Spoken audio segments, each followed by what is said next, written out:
Un gran saludo, mis hermanos. Bendiciones a todos los seguidores de la palabra, los oyentes y los nacidos de nuevo. Vamos a continuar con el siguiente versículo del capítulo 3 de Segunda de Pedro. Vamos a ver lo que dice, continuando con la idea escatológica.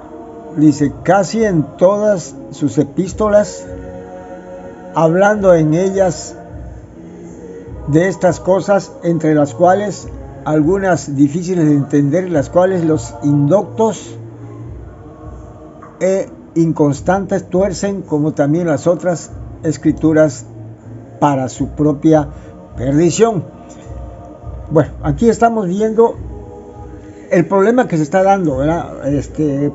Pedro, como vemos aquí en el versículo anterior, en el versículo 15, Pedro reconoce que Dios tiene mucha paciencia para la salvación, para salvar a las personas, y que Pablo habló de esto muchas veces, ¿verdad? Según la sabiduría que Dios le había dado, Pablo hablaba de eso, y dice en el 16 que casi en todas sus epístolas, hablando de ellas, de estas cosas, siempre Pablo en todas sus epístolas, él plasmó el Evangelio. El Evangelio es importante para la redención. No, si tú quieres ayudar a una persona, métela al Nuevo Testamento, al Evangelio. Llévala al Evangelio para que conozca la verdad. Dice acá, dice que los indoctos e inconstantes tuercen, como también las otras escrituras, para su propia perdición. Aquí tenemos un problema. Las personas que están corriendo un gran riesgo, ¿quiénes son? Los indoctos y los inconstantes. Bueno, una persona, para que sea indocto o ignorante, tiene que ser inconstante. Entonces la inconstancia es la raíz de este mal. Pues como esta es la raíz de este mal, la gente que es inconstante no logra tener todo el conocimiento de la verdad, porque viene, va, falta, viene, escucha, no escucha, si escucha, no escucha, y se le pasa el tiempo y no lleva la secuencia. Por lo tanto, nunca puede tener una idea clara de cada doctrina de la Escritura. Así que son una presa muy fácil para estos falsos. Es muy grave. Yo siempre he predicado, siempre he exhortado al pueblo de Dios que no sean inconstantes. El inconstante viene siendo semejante al tibio. El tibio va a ser vomitado de la boca de Dios, porque el inconstante, al no tener toda la información de la Escritura, su fe, o sea, la naturaleza de su conocimiento es incompleto. Entonces, por eso se llama indoctos, porque pueden torcer con mucha facilidad la Escritura, o pueden ser movidos, extraviados por alguien que venga hablando. Por eso, tomando en cuenta que Pablo, y no Pablo, sino el Espíritu Santo, inspira a Pablo y hace que escriba cosas que están un poco complejas, hasta para el mismo Pedro está compleja. Entonces, si tú no dejas que el Espíritu Santo te traiga la revelación, como a través de la Biblia, ¿verdad? La Biblia está escrita un poquito acá, un poquito allá, otro poquito acá, otro poquito allá. Tienes que tomar un montón de factores. Por eso es importante que un discípulo, un cristiano, sea discípulo. O sea, solamente los discípulos son los que pueden alcanzar la eternidad, son los que pueden llegar a tener la vida eterna. Claro.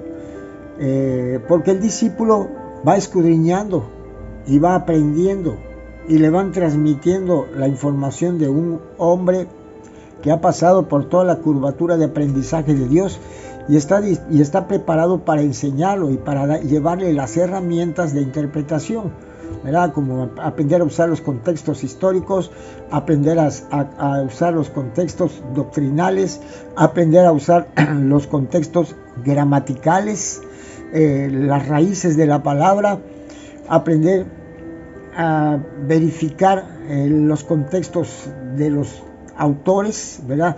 La coincidencia, los aparentes contradicciones para poder llegar a una idea clave. La Biblia es como un par de rieles que conducen un tren. Los dos rieles son los límites y los elementos de seguridad para que el tren no se vaya a descarriar. Así, la Biblia misma, todos los autores que crean y que fueron y que trajeron la verdad, ¿verdad?, son los elementos que hacen que la mente del hombre no se vaya a descarriar y irse para allá. Por eso es importante que el discípulo, el seguidor de Cristo, se pueda discipular, ya sea tomar por línea, ya sea tomar de manera presencial, aunque siempre es mejor la presencial porque ahí puede preguntar, ahí puede escuchar comentarios, ahí puede aprender muchísimas cosas más que de otra manera, de un mensaje expositivo, pues le pueden quedar dudas y no tiene manera de cómo preguntar, ¿verdad?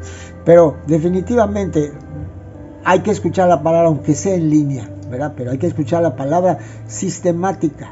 Sistemática quiere decir libro por libro, capítulo por capítulo y versículo por versículo, ¿sí?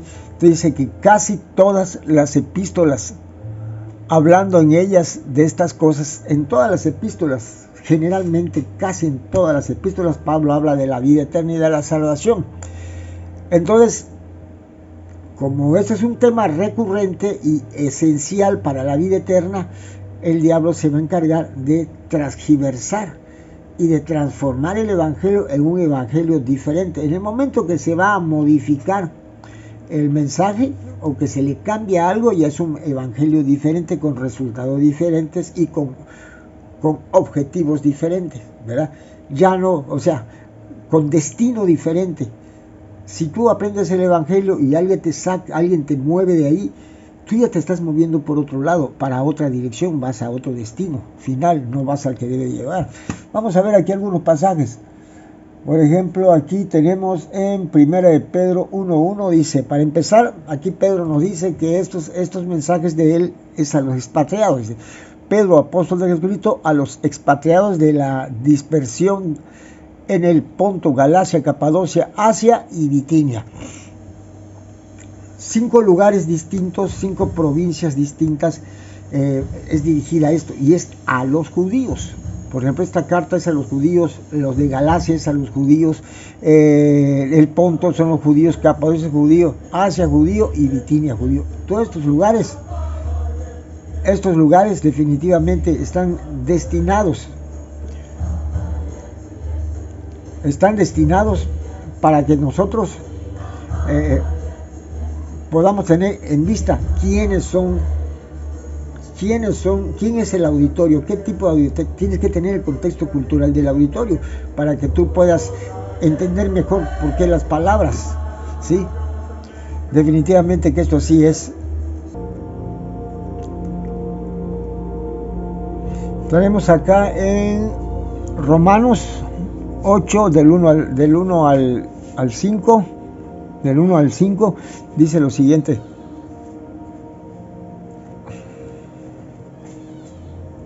Ahora pues, ninguna condenación hay para los que están en Cristo Jesús, los que no andan conforme a la carne, sino conforme al Espíritu. Aquí están definiéndose, ¿verdad? Porque ahorita hay una confusión muy grande en la iglesia de que como ya eres salvo, tú tienes la libertad para vivir como quieras. Ese es un gran error, porque el Hijo de Dios es llamado para obedecer y para servir. Dice acá, porque la ley del Espíritu de vida en Cristo Jesús me ha librado del pecado y de la muerte, porque lo que era imposible para la ley, por cuanto era débil por la carne, Dios, enviando a su Hijo en semejanza de carne de pecado, y a causa del pecado condenó al pecado en la carne. Cristo en esa cruz es condenado, para que la justicia de la ley se cumpliese en nosotros. Por eso es que somos justificados, porque recibimos la justicia de la ley, y el que cumpla la ley tiene vida eterna. Por eso las propiedades de la ley o los enunciados de la ley es esta: el que cumpla todos estos preceptos vivirá por ellos. Así que Cristo cumple los preceptos, vive por ellos, recibe la justicia de la ley, pero Él nos pide nuestra condenación y toma el pecado del mundo y la condenación del mundo, la sentencia del mundo que es pena de muerte, y Él nos da su justicia. Por eso es que somos justificados, para que la justicia de la ley se cumpliese en nosotros, que no andamos conforme a la carne, sino conforme al Espíritu. Es solamente para personas que se puede distinguir esa preferencia, esa elección, ¿verdad? Porque las cosas que son de la carne, porque los que son de la carne piensan en las cosas de la carne, y los que son del Espíritu piensan en las cosas del Espíritu. Esto es muy normal. Las personas que son de la carne están pensando en el mundo, en el trabajo, en el negocio, en la diversión, en el placer, en todo lo que tenga que ver con este mundo, con todo lo vano, con todo lo temporal. Están casados con el área temporal. Pero el que es del Espíritu, el del Espíritu está completamente convencido de que la vida espiritual es la eterna, es la real, lo otro es temporal, no tiene nada que ver, ¿verdad? Entonces, por eso definitivamente está preocupado por vivir en esa área, por estar pensando, por tener sus pensamientos ocupados con la voluntad y con los pensamientos de Dios. Así que, mis hermanos, tomen su propia decisión y Dios me los bendiga.